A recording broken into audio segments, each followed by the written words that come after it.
Hello student, তো ফিরে আসলাম আমার একটা ক্লাসে। তোমাদের চলছে ক্লাস 10 ম্যাথ রায় মার্টিন প্রশ্নবিচিত্র ফার্স্ট সামেটিভ। তোমরা মাধ্যমিক 2026 সালে দিতে চলেছ। তোমাদের এবছরের মাধ্যমিক পরীক্ষা ভালো হতে চলেছে, বিশেষ করে অঙ্কে। প্রদীপ স্যার তোমাদের অঙ্ক শেখাচ্ছে সহজভাবে এবং সরলভাবে। আজকে তোমাদের জন্য আমি নিয়ে এসেছি মাধ্যমিক 2026 রায় মার্টিন প্রশ্নবিচিত্র ফার্স্ট সামেটিভ স্কুল 22। আজকে 22 নম্বর স্কুল করাবো। এর আগে 1 থেকে 21 নম্বর স্কুল তোমাদের দেওয়া হয়ে গেছে। যারা দেখুন এই ক্লাসগুলো তোমরা গিয়ে 1 থেকে 21 নম্বর স্কুল তোমরা দেখতে পারো। পেজ নাম্বার 116, 117 সম্পূর্ণ পাঠ করে দেখাবো।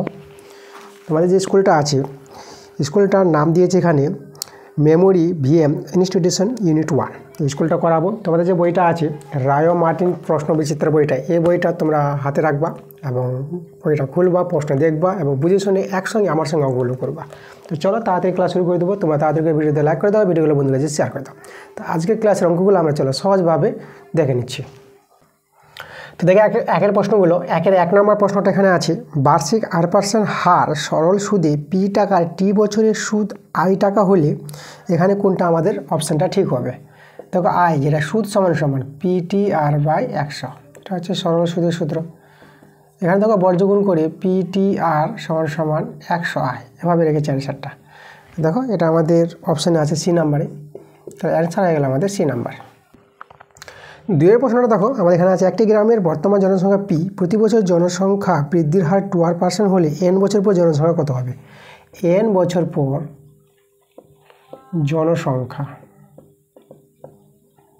জনসংখ্যা হবে, তবে এন বছর পর জনসংখ্যা হবে, বর্তমান জনসংখ্যা পি বলেছে, তাহলে পি ইন্টু 1, এখানে প্লাস হবে, জনসংখ্যা বৃদ্ধি বলেছে, বৃদ্ধি হলে প্লাস আর হ্রাস হলে পরে মাইনাস। আর এখানে দেখো বৃদ্ধির হারটা বলেছে 2r%, 2r% বলে নিচে 100, আর সময়টা এন বছর আছে, তাহলে এখানে এন দিয়ে দেবো এত জন। তো এখানে 2 100 কাটাকাটি করলে 50 পাবো। তারপর পেয়ে গেলাম অ্যান্সারটা P into 1 plus R by 50 whole to the power N, এত জন। দেখো তো এটা আমাদের কত নম্বর অপশানে মিলেছে? আমাদের মিলেছে বি নাম্বার অপশান, তো অ্যান্সার বি। দেখো 3 প্রশ্নটা বলেছে, প্রদত্ত কোনটি দ্বিঘাত সমীকরণ? দ্বিঘাত সমীকরণ জানতে চেয়েছে। দেখো আমাদের অপশানগুলো চেক করতে হবে। এ নম্বর অপশানে আছে x² + 3 সমান x ইন্টু x - 3। তো দেখো এটাকে সরল যদি করো, এটা গুণ করে x² - 3, এখানে x² কেটে যাচ্ছে, মানে দ্বিঘাত সমীকরণ পাওয়া যাচ্ছে না। এবার বি নাম্বারটা চেক করতে হবে। বি নাম্বারটা আছে x + 1 সমান 1/x। এটা যদি বর্গগুণ করে নাও, তো দেখো তো এখানে x² + x সমান 1, তাহলে এটা আমাদের কত হবে? আচ্ছা, বা x² + x - 1 = 0। তাহলে দেখো আমাদের কিন্তু এটা দ্বিঘাত সমীকরণ আসছে, তার দ্বিঘাত সমীকরণ হবে বি নম্বর অপশানে। একইভাবে সি নাম্বার দেখবা, সি নাম্বার তোমরা গুণ করবা, x² কেটে যাবে, সি নাম্বারও হবে না। ডি নাম্বার দেখবা x³ চলে আসবে, সেখানেও কিন্তু দ্বিঘাত সমীকরণ হবে না। তাহলে একমাত্র আমাদের দ্বিঘাত সমীকরণ পাওয়া যাচ্ছে বি নাম্বার অপশানে, অ্যান্সারটা বি নাম্বার। দেখো 4 প্রশ্নটা আমাদের আছে, এ বি সি ক্রমিক সমানুপাতে যদি হয়, তাহলে 1/b - a plus 1/b - c এর মানটা বের করতে বলেছে। তো দেখো 3টি সংখ্যা যদি ক্রমিক সমানুপাতে হয়, তাহলে আমরা লিখতে পারবো a/b সমান b/c। ক্রমিক সমানুপাতে হলে মাঝেরটা দুবার ফিরে আসবে, তাহলে এখানে a/b সমান b/c। এদেরকে আমরা কে ধরে নেব, কে ধরি, তাহলে এখান থেকে a এর মানটা আমরা পাবো b কে, আর বি এর মানটা পেয়ে যাবো আমরা সি কে। এখানে বি এর মান সি কে জানা আছে, এখানে সি কে বসিয়ে দেবো বি এর জায়গায়, কে থেকে গেল, তাহলে এটা আমরা পেয়ে যাবো c²। এবার যদি এখানে যদি বসাই মানটা, দেখো তো কত আসছে। আচ্ছা, আমরা এখানে নিয়ে আসি। এখন আমাদের আছে 1/b - a আছে প্লাস 1/b - c। চলো মানগুলো বসাবো। 1/b এর মান হচ্ছে সি কে, মাইনাস এর মান c² প্লাস 1/b এর মান c কে, আর c তো আছে, এখান থেকে আমরা c কে কমন নিতে পারবো। ঠিক আছে, c কে কমন নিলে পরে আমাদের থেকে যাবে কত? এটা হয়ে যাবে আমাদের 1 - k থেকে যাবে প্লাস, আর এখান থেকে আমরা কি কমন নেব? এখান থেকে আমরা c কমন নিয়ে নেব। c কমন নিলে পরে হবে এখানে দেখো k - 1। আচ্ছা, তাহলে এবার আমরা এখানে চলে আসি এইদিকে। আচ্ছা, এটা 1/ck ইন্টু 1 - k। আচ্ছা, এটাকে আমরা মাইনাস করে দিলাম, তাহলে 1/c ইন্টু, তো মাইনাস করলাম বলে এটা এই যে কে মাইনাস ওয়ানটাকে ওয়ান মাইনাস কে করে দেবো, ওয়ান মাইনাস কে, তাই না? কে মাইনাস ওয়ানটাকে ওয়ান মাইনাস কে করলে একটা মাইনাস বের হবে, আর প্লাসটাকে মাইনাস করে দিয়েছে। আচ্ছা দেখো ওয়ান মাইনাস কে আমরা কমন নিয়ে নেব, ওয়ান মাইনাস কে কমন, এখানে ওইখানে থাকে গেল ওয়ান বাই সি কে আর minus one by C, one by one minus K আমরা রেখে দেবো। আর এখানে ভগ্নাংশের যোগবিয়োগ করলে এটা আমাদের সি কে লসাগু, এখানে ওয়ান মাইনাস আর এটা সি সি মিলে গেলে কে থেকে যাবে। আচ্ছা এই জায়গায় লক্ষ্য করো এটা এটা একই পেয়ে গেছি আমরা, তাহলে এটা কেটে যাবে, তাহলে ওয়ান বাই সি কে থেকে গেল। আর ওয়ান বাই সি কে, দেখো সি কের মানটা আমরা পেয়েছি বি, তাহলে ওয়ান বাই সি কে জায়গায় বি বসিয়ে দেবো। তাহলে এই যে রাশিটার মান আমাদের বের করতে বলেছিল কত পেয়ে গেল, ওয়ান বাই বি। তাহলে ওয়ান বাই বি দেখো কত নম্বর অপশানে আছে, আমাদের বি নাম্বার অপশানে আছে, তাহলে অ্যান্সার বি।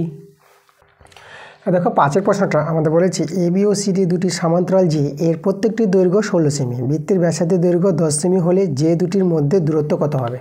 দেখো আমাদের একটা বৃত্ত আছে,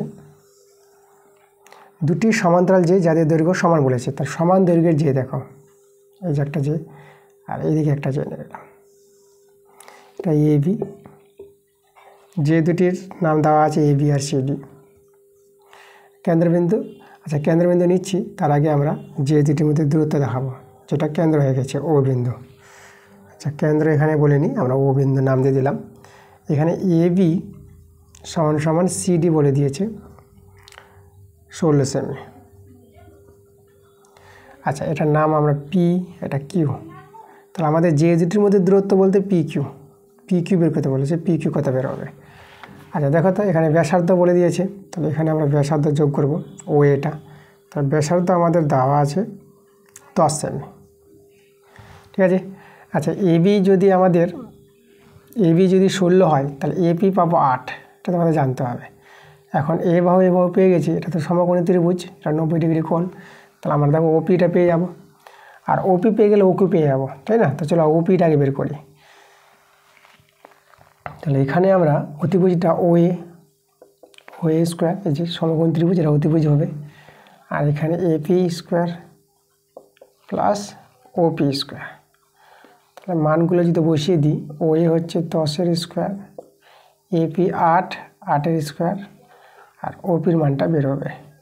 আচ্ছা এপিটা 8 তোমাদের বলে দিই, কারণ ব্যাস নয় এরূপ কোনো যের উপর কেন্দ্রগামী লম্ব সরলরেখা সে যেটিকে সমদ্বিখণ্ডিত করে, তাহলে এখানে এপি সমান পিবি হয়ে যাবে, তাহলে এপিটা হবে এবির অর্ধেক, তার জন্য এবিটা দেওয়া আছে 16 সেমি, তাহলে এপি হয়ে যাবে 8 সেমি। ওকে মানগুলো বসিয়ে দিলাম, তাহলে ওপি স্কোয়ার মানটা হবে 10-এর বর্গ 100 মাইনাস, তাহলে 8-এর স্কোয়ার 64, এদিকে মাইনাস 64 হয়ে যাবে। এখানে আমরা বিয়োগ করে কত পেয়ে যাবো, এটা 36 পেয়ে যাবো, তাহলে ওপি পেয়ে যাবো কত, ওপি পেয়ে যাবো 6, এই যে ওপিটা 6। এখন আমাদের জানতে হবে যে কোনো বৃত্তের, ঠিক আছে, যদি সমান দৈর্ঘ্যে যে থাকে তাহলে তারা কেন্দ্র থেকে সমদূরবর্তী হয়, তাহলে এখানে আমাদের ওপি সমান সমান কী আছে, ও কিউ হবে, তাহলে ওপি যদি আমাদের 6 হয় তাহলে ও কিউ 6 হয়ে যাবে, এটা আমাদের একটা প্রয়োগ আছে। আচ্ছা তাহলে এখানে পি কিউ কত পেয়ে যাবো, পি কিউ 6 যোগ 6, তাহলে আমরা 12 সেমি পেয়ে যাবো। এই যে দেখো যে দুটির মধ্যে যে দূরত্ব বের করতে বলেছিল, সেই যে দুটির মধ্যে দূরত্ব আমরা 12 সেমি পেয়ে গেলাম। দেখো 12 সেমি কত নম্বর অপশানে আছে, 12 সেমি আমাদের আছে এ নাম্বারে, তাহলে অ্যান্সার এ নাম্বার। তবে 6-এর প্রশ্নটা আমাদের আছে প্রদত্ত ও কেন্দ্রীয় বৃত্তের পি কিউ একটি ব্যাস এবং পি আর সমান আর কিউ, কোন আর পি কিউ এর মান বের করতে বলেছে। চলো ছবিটা আঁকি। তাহলে আমাদের একটা বৃত্ত আছে, এখানে আমাদের দেখো এখানে বলে দিয়েছে যে ও কেন্দ্র বৃত্তের পি কিউ একটি ব্যাস বলে দিয়েছে, তো আমরা একটা ব্যাস তৈরি করবো এখানে, এই যে পি কিউটা আমাদের ব্যাস, এখানে কেন্দ্রবিন্দু ও আছে। আবার এখানে বলেছে দেখো পি আর সমান সমান আর কিউ, তাহলে এখানে আমরা একটা আর বিন্দু যদি নিই, তাহলে যে পি আর সমান সমান আর কিউ বলে দিয়েছি, মানে এই দুটো বাহু সমান। আচ্ছা এই দুটো বাহু সমান হলে যে ত্রিভুজটা দেখতে পাচ্ছি, তাহলে এই দুটো কোণও সমান হবে। এবার দেখো তো এই কোণটা পি আর কিউ, এটা তো আমাদের ব্যাস নিয়ে বৃত্তস্থ কোণ, তা ব্যাস নিয়ে বৃত্তস্থ কোণটাকে অর্ধবৃত্তস্থ কোণ বলা হয়, তাহলে এর মান হয় 90 ডিগ্রি, কারণ আমরা জানি যে অর্ধবৃত্তস্থ কোণ সমকোণ হয়, তো এটা কত পেয়ে গেলাম, 90 ডিগ্রি পেয়ে গেলাম। এখন এই কোণটা 90 ডিগ্রি, তাহলে এদের দুজনের যোগফল কত হবে? দুটো কোণের যোগফল 90 ডিগ্রি পাবো। আবার দুজনের সমান আছে, তাহলে এরা হবে কত করে? 45 ডিগ্রি করে হবে এই দুজন। তাহলে আমাদের এই যে বলেছিল আর পি কিউ, এই কোণটা আমাদের আছে আর পি কিউ, কোণ আর পি কিউ, এর মান কত পেয়ে গেলাম? দেখো 45 ডিগ্রি। এটা আমাদের অ্যান্সার। দেখো অ্যান্সার অপশানে আছে আমাদের ডি নাম্বারে। দেখো 2 এর প্রশ্নগুলো। 2 এর 1 এর প্রশ্নটা বলছে বার্ষিক সরল সুদের হার 4% থেকে 3.3/4% হওয়ায় রামবাবুর বার্ষিক আয় 60 টাকা কম হয়, 60 টাকা কম হয়। তাহলে রামবাবুর মূলধন নির্ণয় করতে বলেছে। দেখো সুদের হারটা কিন্তু এখানে কমেছে, তাহলে এখানে সুদের হার কমে হয়। দেখো 4% থেকে কমে গেছে 3.3/4%। তাহলে কত কমে হচ্ছে এটা আমরা সরল করব। 4 মাইনাস, এটা যে ভেঙে দাও, 4 3 12 আর 3 15, 15/4%। তাহলে এটা ভগ্নাংশে যোগবিয়োগ করে পাবা 1/4%। আচ্ছা, সুদের হার কমে এত হয়, তাহলে আমরা বলতে পারবো যে 1/4 টাকা আয় যদি কম হয় তাহলে মূলধন কত হবে? 100 টাকা হবে। এই যে শতকরা থেকে বলতে পারবো। তাহলে লিখবো 1/4 টাকা আয় কম হলে, ঠিক আছে, এত টাকা আয় কম হলে মূলধন হয়, মূলধন হবে কত? 100 টাকা। এই যে দেখো, এটা আমরা শতকরা থেকে বলতে পারবো, তাই না? এত টাকা আয় যদি কমে যায় তাহলে মূলধন হবে 100 টাকা। তাহলে 1 টাকা আয় কম হলে মূলধন হবে কত? দেখো আমাদের একটা কিন্তু বড় আছে 1/4-এর চেয়ে, আছে ছোটো 1-এর চেয়ে। তাহলে বড় মানে কি? বড় মান পাবো এখানে। তাহলে বড় মান পাওয়ার জন্য আমাদের 1/4টাকে 4/1 করে নিতে হবে, 4/1 উল্টে নিতে হবে, তারপর তো বড় মান পাবো এত টাকা। এবার এখানে আয় কমেছে কত? 60 টাকা। তাহলে 60 টাকা আয় কম হলে মূলধন হবে কত? 100 × 4, আর 1-এর চেয়ে 60 বেশি হয়ে গেছে 60 টাকা। তাহলে আমাদের এখানে 60 গুণ হয়ে যাবে এত টাকা। 6 4 24, আর এদিকে 3টা শূন্য হয়ে যাবে। তাহলে 24,000 টাকা মূলধন। তার মূলধন বের করতে বলেছিল, ঠিক আছে। তার মূলধন আমাদের বেরিয়ে গেছে। আচ্ছা, আমরা লিখে দেবো হাতে মূলধন কত? 24,000 টাকা। এটাই আমাদের অ্যান্সার। আর দেখো 2 এর প্রশ্নটা আমাদের দেওয়া আছে a + b = √/ab = 2:1। তো আমাদের মান বের করতে বলেছে a = b এর মান কত হবে। তো আমরা দেখো অনুপাতকে বাই করে নিচ্ছি, a + b √ab = এখানে 2/1। আচ্ছা, বা a + b, দেখো এই 2টাকে আমরা এখানে নিয়ে চলে আসলাম, তাহলে 2 × √/ab, এদিকে 1/1 রেখে দিলাম। এখন আমরা কী করবো? দেখো আমরা যোগ ভাগ প্রক্রিয়া লাগাবো। a + b, লব থেকে হর বিয়োগ দিব আমরা, আর এই যে লব থেকে লবের সঙ্গে হর যোগ। তাই একইভাবে এখানে করব, এই যে লব থেকে হর বিয়োগ আর লবের সঙ্গে হর যোগ। তাহলে এখানে দেখো তো, এটাকে আমরা এইভাবেও লিখছি, √a দিয়ে হোল স্কোয়ার প্লাস √b দিয়ে whole square minus 2 √a √b। এভাবে এটাকে ভাঙাতে পারবো। এটা সরল করলে এটাই ফিরে পাবো। একইভাবে এখানে √a তার হোল স্কোয়ার প্লাস √b তার হোল স্কোয়ার প্লাস 2 √b, আর এখানে উপরে তো 0 আর নিচে 2। আচ্ছা, এটা দেখো, এটা আমরা সূত্র পেয়ে যাচ্ছি a² + b² মানে a - b হোল স্কোয়ার সূত্র, a - b তার হোল স্কোয়ার, আর এখানে a + b তার হোল স্কোয়ার। এদিকে আমরা 0 পেয়ে যাবো।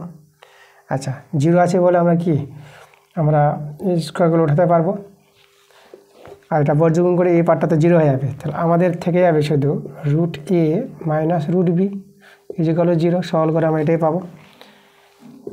এখানে √a = √b, তাহলে রুট আমরা উভয় পক্ষে উঠিয়ে দেবো, a = b। তাহলে a/b করব, এখানে 1/1 লিখতে পারবো। তা দেখো a = b এর মানটা বের করতে বলেছিল, সেটা আমরা 1:1 পেয়ে গেলাম। এটাই আমাদের অ্যান্সার। এবার দেখো 3 প্রশ্নটা আমাদের বলছে 17 সেমি দৈর্ঘ্যের ব্যাসার্ধ বিশিষ্ট বৃত্তের যে এর কেন্দ্র থেকে দূরত্ব 8 সেমি তার দৈর্ঘ্য, মানে সেই জেটির দৈর্ঘ্য বের করতে বলেছে। দেখো আমাদের একটা বৃত্ত আছে, এখানে আমাদের দেখো ব্যাসার্ধ বলে দিয়েছে, তো একটা আমরা এখানে কেন্দ্রবিন্দু নিলাম আর এখানে একটা জে নিলাম। এবার কেন্দ্রবিন্দু ও, এই যে কেন্দ্রবিন্দু ও থেকে জের দূরত্ব, যেটা আমরা পি নাম দিয়ে দিই, আর জেটার নাম আমরা এ বি দিয়ে দেবো। নাম তো দেওয়া নাই, আমরা নিজের মতো করে নাম দিয়ে দেবো, জেটির নাম এ বি। তো এখানে কিন্তু আমাদের এ বি বের করতে বলেছে জেটির দৈর্ঘ্য, আর কেন্দ্র থেকে জেটির যে দূরত্ব আছে সেটা হচ্ছে আমাদের দেখো 8, মানে ওপিটা আমাদের দেওয়া আছে 8 সেমি। ওকে, তাহলে আমাদের এই যে এ বিটা বের করতে হবে। তাহলে এ বি পাওয়ার জন্য তো আমাদের এখানে বৃত্তের ব্যাসার্ধ বলে দিয়েছে, বৃত্তের ব্যাসার্ধ বলেছে 17 সেমি। তাহলে দেখো এটা তো আমাদের সমকোণী ত্রিভুজ, এটা আমাদের কী হবে, ওপিটা লম্ব আছে এ বির পর। আচ্ছা, তাহলে এখানে দেখো আমরা এপিটা বের করতে পারবো, সমকোণী ত্রিভুজের একটা বাহু। তাহলে অতিভুজ হচ্ছে ও এ, তাহলে ও এ স্কোয়ার সমান AP square plus OP square. O A 17 square, AP বের হবে আর ওপি হচ্ছে 8 স্কোয়ার। তো এখান থেকে এপি স্কোয়ার কত পাবো, 17 বর্গ ভাঙাবা 289 পাবা, আর এটা এদিকে মাইনাস হয়ে যাবে, এটা 64। তাহলে বিয়োগ করে এটা দেখো 5 পেয়ে যাবা, এটা 2, এটা 2, 225। তাহলে এপি পেয়ে যাবো আমরা 15, 225-এর বর্গমূল 15। ঠিক আছে, এই যে এপি পেয়ে গেলাম 15। এখন দেখো এপি পেয়ে গেলে এবি পেয়ে যাবো, এবি করতে হবে 2 এপি হবে। আচ্ছা, কেন 2 এপি, এপির ডবল কেন? কারণ দেখো তোমাদের জানতে হবে ব্যাস নয় এইরূপ কোনো জের উপর কেন্দ্রগামী লম্ব সরলরেখা সেই জেটিকে সমদ্বিখণ্ডিত করবে, তাহলে এপি সমান পিবি হয়ে যাবে। তার জন্য আমাদের এবিটা এপি এর ডবল হবে।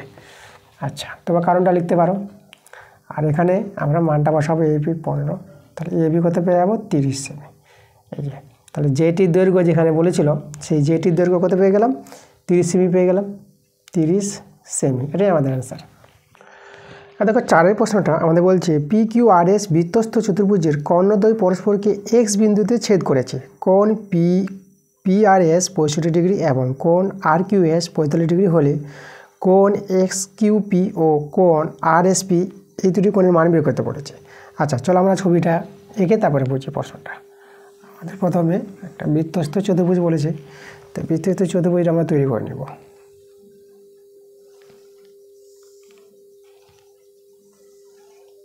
আচ্ছা, বৃত্তস্থ চতুর্ভুজের নামটা আমরা দেবো পি কিউ আর এস। এবার এখানে চতুর্ভুজের কর্ণদ্বয়, দেখো কর্ণদ্বয় কোথায়, এক্স বিন্দুতে ছেদ করেছে, এই বিন্দুটা এক্স বিন্দু। এবার কোণগুলো বলেছে দেখো, কোণ পি আর এস,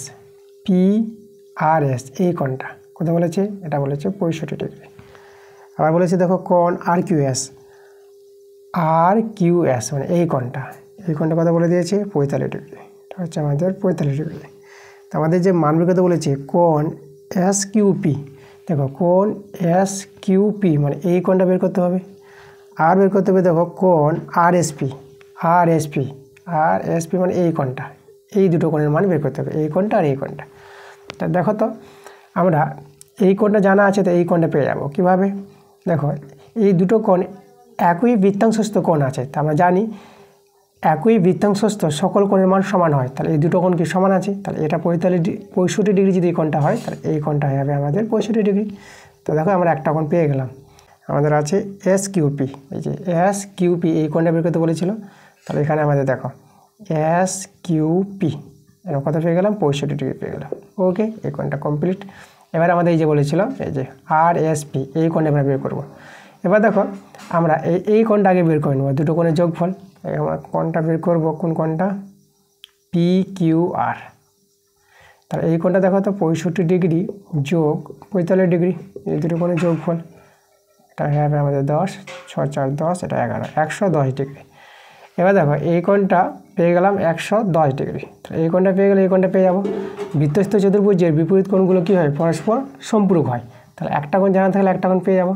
তাহলে আমরা দেখো আর এস পি কোণটা পেয়ে যাবো, কোণ আর এস পি কত পাবো 180 ডিগ্রি মাইনাস 110 ডিগ্রি, তো এটা বিয়োগ করে দাও, এটা পেয়ে যাবো আমরা 70 ডিগ্রি। তাহলে এই যে কোণটা এটা আমরা কত পেয়ে গেলাম 70 ডিগ্রি পেয়ে গেলাম, তাহলে এটা একটা আমাদের অ্যান্সার। আর এই যে অ্যান্সার, এই যে দুটো অ্যান্সার আমাদের। আর দেখো 5 প্রশ্নটা আমাদের বলেছে একটি ঘনকের সমগ্র তলের ক্ষেত্রফল এবং আয়তনের সংখ্যমান সমান হলে পরে কর্ণের দৈর্ঘ্য বের করতে বলেছে। আচ্ছা, ঘনকের ধারের দৈর্ঘ্য আমরা এ ধরে নিলাম, তাহলে ঘনকের সমগ্র তলের ক্ষেত্রফলের সূত্র কি 6a², ঠিক আছে। ধারের দৈর্ঘ্য এ হলে ঘনকের সমগ্র তলের ক্ষেত্রফলের সূত্র হচ্ছে 6a²। আর এটার সঙ্গে সমান বলেছে আয়তনের সংখ্যমান, তাহলে ঘনকের আয়তনের সূত্র হচ্ছে a³। তাহলে এই দুজন সমান আছে, ঘনকের সমগ্র তলের ক্ষেত্রফল এবং ঘনকের আয়তনের সংখ্যমান কি দুটোই সমান। তাহলে এখান থেকে দেখো সরল করে দেখো তো, এটা আমাদের একটা এ থেকে যাবে a³ আছে a², তাহলে এর মানটা কত পেয়ে গেলাম 6 পেয়ে গেলাম। তো দেখো ধারের দৈর্ঘ্য কিন্তু 6 পেয়ে গেলাম, কর্ণের দৈর্ঘ্য বের করতে বলেছে, তাহলে কর্ণের দৈর্ঘ্য কত হবে, কর্ণের দৈর্ঘ্য সূত্র আমাদের জানতে হবে √3, ঘনকের কর্ণের দৈর্ঘ্য সূত্র √3 ইন্টু এ বলতে 6, তাহলে 6√3, তাহলে এটাই আমাদের অ্যান্সার। এবার দেখো 3 প্রশ্নগুলো, 3 থেকে শুরু আমাদের বড় প্রশ্ন। 3 প্রশ্নটা বলছি একই সময়ে রথিনবাবু ব্যাংকে এবং মিহিরবাবু পোস্ট অফিসে 2000 টাকা করে জমা রাখেন। 3 বছর পর তারা সুদসহ যথাক্রমে 2360 টাকা আর 2480 টাকা করে ফেরত পাবেন। ব্যাংক ও পোস্ট অফিসের বার্ষিক শতকরা সরল সুদের হারের অনুপাত বের করতে বলেছে। আচ্ছা, আমরা প্রথমে ধরে নেব, দেখো ব্যাংকের বার্ষিক সুদের হারটাকে আমরা R1 ধরে নিলাম, এটা হচ্ছে ব্যাংকের বার্ষিক সুদের হার। আর পোস্ট অফিসের বার্ষিক সুদের হারটা আমরা ধরে নেব R2, ঠিক আছে, এটা R2 ধরে নিলাম। আচ্ছা, তার ব্যাংকের আমরা যদি বের করি ব্যাংকের সুদ আসল কত হবে, তার ব্যাংকের সুদ কত হয়, দেখো আমাদের যে টাকা জমা করেছিল 2000 টাকা, তার আসল হচ্ছে 2000, আর সময় 3 বছর বলেছে, তাহলে 3, আর সেখানে তো দেখো R1 ধরে নিয়েছি সুদের হারটা এত %, এই যে R1% আর R2% সুদের হার, তাহলে R1 বাই নিচে 100, এটা সুদ, আর সুদ আসল কত, তার সঙ্গে 2000 যোগ করব, এই যে এটা হচ্ছে সুদ আসল।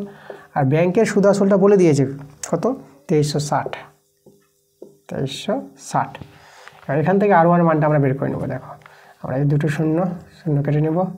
আচ্ছা, তাহলে এখানে দেখো তো আমাদের এখানে দাঁড়িয়ে যাবে, এই যে এটা ওইদিকে বিয়োগ হয়ে যাবে, তাহলে এখানে আমাদের কত দাঁড়ালো 20 × 3 × R1, আর এটা ওইদিকে নিয়ে চলে গেলে তাহলে যে এটা বিয়োগ হয়ে তোমরা পেয়ে যাবে 360 হয়ে যাবে। দেখো এই যে 2360 থেকে 2000 বাদ দিলে 360 পরে থেকে যাবে, এখানে একটা শূন্য আমরা কেটে দিলাম।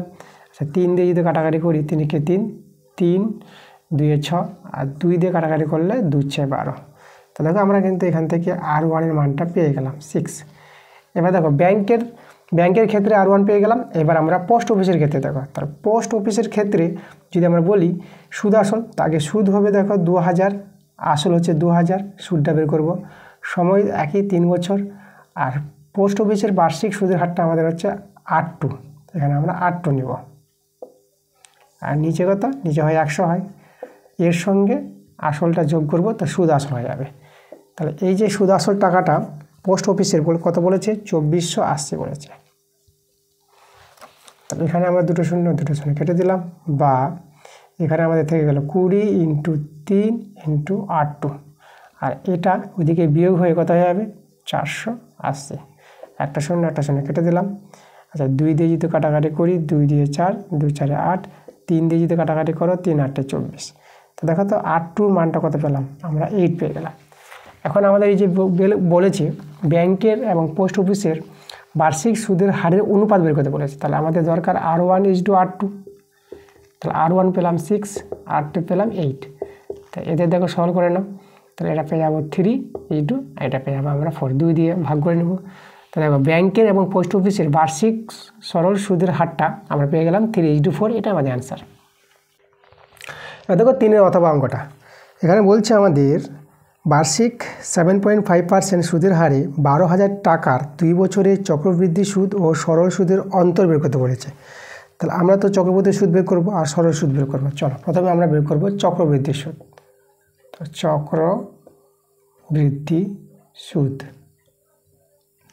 চক্রবৃদ্ধি সুদের সূত্রটা তোমাদের জানতে হবে P × 1 + R/100 - P, এত টাকা, এটা হচ্ছে চক্রবৃদ্ধি সুদের সূত্র। চলো মানগুলো যদি আমরা বসাই, P আছে কত 12,000 টাকা, 1 + আর সুদের হারটা এখানে বলেছে 7.5%, তার নিচে 100 হবে। আর সময় এখানে 2 বছর, তাহলে এখানে এনের জায়গায় 2, এখানে আবার 12,000। এই যে দেখো। আচ্ছা, তাহলে আমরা দেখো এটা 12,000। এখানে আমরা যদি ভগ্নাংশ যোগ বিয়োগ করি তাহলে এটা পেয়ে যাবা 107.5 আর নিচে 100, ঠিক আছে। আর তার হোল স্কোয়ার মাইনাস 12,000। 12,000 এখানে দেখো এটা যদি গুণ করো তো এটা পেয়ে যাবা 1155,625, এটা বাবা গুণ করে, আর দুটার পর দশমিক পড়বে এই যে। আর নিচে আর 100 শূন্য আমাদের 4টা হয়ে যাবে, মাইনাস 12,000। এখানে 3টা শূন্য কেটে দিতে পারবা। আচ্ছা, এটা দিয়ে 12 দিয়ে যে একে গুণ করো, এটা গুণ করে কত পাবা? 138,675, এটা গুণ করে পাবা। আর নিচে আবার 10 আছে, ঠিক আছে। আর এখানে 12,000, এটা যদি ভাগ করো তাহলে এই যে 138,675, দশমিকটা এখানে বসাবে, একটার পর দশমিক বসে যাবে যদি 10 দিয়ে ভাগ। আর এখানে 12। এবার এটা বিয়োগ করলে আমরা চক্রবৃদ্ধি সুদ পেয়ে যাব। তো দেখো আমাদের এটাতে বসে যাবে 5, আর এটা 7 নেমে যাবে, 6 নেমে যাবে, 8ও নেমে যাবে, আর এটা 1 হয়ে যাবে। এই যে দেখো 1000 কত যাবে? 1867.5, এটা আমাদের হয়ে গেল চক্রবৃদ্ধি সুদ, এত টাকা। আচ্ছা, এটা ফার্স্টে একটু ভালো করে লিখি, এই যে 0.5 আছে। এবার চলে যাবো আমরা সরল সুদে। তো অতএব সরল সুদ, সরল সুদের সূত্র এই যে আসল 12,000, আর আমাদের হচ্ছে সময় 2 বছর, আর সুদের হার 7.5/100। আচ্ছা, এখানে আমরা সরল করব, এটা দুটো শূন্য কেটে যাবে। আচ্ছা, এদেরকে গুণ করবা, এদের গুণ করে পেয়ে যাবে তোমরা 1800, ঠিক আছে। এটা বাবা গুণ করে 1800। এবার আমরা দেখো এবার এদের অন্তরটা বের করব। আচ্ছা, তাহলে এদের যদি অন্তর বের করি, দেখো কাদের অন্তর? চক্রবৃদ্ধি সুদ ও সরল সুদের অন্তর। এই যে 1867.5 থেকে বিয়োগ হবে এই যে 1800, এই টাকাটা বিয়োগ হবে, ঠিক আছে। একটু তোমাদের দেখিয়ে দিই, এই যে 75 দিয়ে কত হবে? 150, আর 150 এদিকে 12 দিয়ে গুণ, এই যে 150 মানে একটার পর দশমিক, তাহলে তো শূন্যটা কেটে গেল, 15 হয়ে যাবে এটা। আর এটা 12 দিয়ে 12 পাচ্ছে 60, ঠিক আছে। এই যে 12 পাচ্ছে 60, আর 12কে 12 আর 6 18, ওকে। আর এখানে আমাদের একটা শূন্য ছিল, একটা শূন্য আমাদের বসে যাবে, ঠিক আছে। এই যে আমাদের এটা। আচ্ছা, এবার এখানে বিয়োগ করে দাও, অ্যান্সারটা চলে আসবে। এটা যদি বিয়োগ করো তো এটা কত পাবো? দেখো এখানে এই যে এটা থেকে যাবে, এটা 50 লিখে দিলাম, তাহলে এটা আমাদের 6, এই যে দেখো, তাহলে আমাদের 67.50 টাকা, এটাই হয়ে যাবে আমাদের কি? এটাই হবে আমাদের চক্রবৃদ্ধি সুদ ও সরল সুদের অন্তর। তাহলে এই হলো আমাদের অ্যান্সারটা। এবার দেখো 4 থেকে শুরু করে 8 অবধি তোমাদের এই অঙ্কগুলো সবগুলো আগের ক্লাসে করা হয়ে গেছে। আমি তোমাদের পেজ নাম্বার এবং স্কুল নাম্বার আর কোয়েশ্চেন নাম্বারটাও বলে দেবো, কোথায় তোমরা পাবা। 4-এর 1-এর অঙ্কটা তোমরা পাবা পেজ নাম্বার 102, স্কুল 5, সেখানে দেখবা 4-এর 1-এর অঙ্কটা আছে। আর 4-এর 2-এর অঙ্কটা তোমরা পাবা পেজ নাম্বার 109, স্কুল 13, 4-এর 1-এর অঙ্কটা। আর 5-এর অঙ্কটা পাবা পেজ নাম্বার 99 পাতার স্কুল 2, সেখানে 5-এর অঙ্কটা আছে। আর 5-এর অথবা অঙ্কটা পেজ নাম্বার 107 আর স্কুল 11, সেখানে 5-এর অঙ্কটা। আর 6-এর অঙ্কটা পাবা পেজ নাম্বার 104, স্কুল 8, সেখানে আর 6-এর অঙ্কটা। আর 6-এর অথবা অঙ্কটা তোমরা পাবা পেজ নাম্বার 110, স্কুল 14, 6-এর অথবা অঙ্কটা। আর এখানে দেখো 7-এর যে আছে, এটা দুটো উপপাদ্য আছে, 7 এবং 7-এর অথবা, তাহলে এটা পাবা তোমরা পেজ নাম্বার 101, স্কুল 4, 7-এর উপপাদ্যটা। 7-এর অথবাটা, এটা উপপাদ্যটা পাবা পেজ নাম্বার 101, স্কুল 4, 7-এর অথবাটা। আর 8 নম্বর অঙ্কটা তোমরা পাবা পেজ নাম্বার 99 পাতার স্কুল 2 8-এর অঙ্কটা। আর 8-এর অথবা অঙ্কটা তোমরা পাবা পেজ নাম্বার 105 স্কুল 9। দেখবা যে 8-এর অথবা অঙ্কটা আছে। তোমরা দেখো আগের ক্লাসে গিয়ে এই অঙ্কগুলো সবগুলো পেয়ে যাবা, যেভাবে তোমাদের পেজ নাম্বার আর স্কুল নাম্বার বলে দিলাম, তোমরা গিয়ে দেখে নেবা যদি তোমরা অঙ্কগুলো না দেখে রাখো। আর তোমরা যদি অঙ্কগুলো দেখে রাখো তবু তোমরা অঙ্কগুলো দেখো, একই অঙ্ক বারবার দেখলে বারবার রিভিশন করলে তোমাদের বেশি অঙ্ক মনে থাকবে মাধ্যমিকের জন্য। তা ঠিক আছে, এই ছিল আমাদের আজকের ক্লাসের অঙ্কগুলো। পরের ক্লাসটা তোমাদের তাড়াতাড়ি আসবে এবং ভিডিওটা ভালো লাগলে তোমাদের ভিডিওতে লাইক করতে হবে আর ভিডিওগুলো বন্ধুদের কাছে শেয়ার করতে হবে। আর যারা নতুন আছে এখনও পর্যন্ত যারা চ্যানেলটাকে সাবস্ক্রাইব করোনি, তোমরা তাড়াতাড়ি করে আমার চ্যানেলটাকে সাবস্ক্রাইব করে নিতে হবে এরকম ক্লাস পাওয়ার জন্য। তো দেখা হচ্ছে তোমাদের সঙ্গে পরের ভিডিওতে। তোমরা সবাই ভালো থেকো।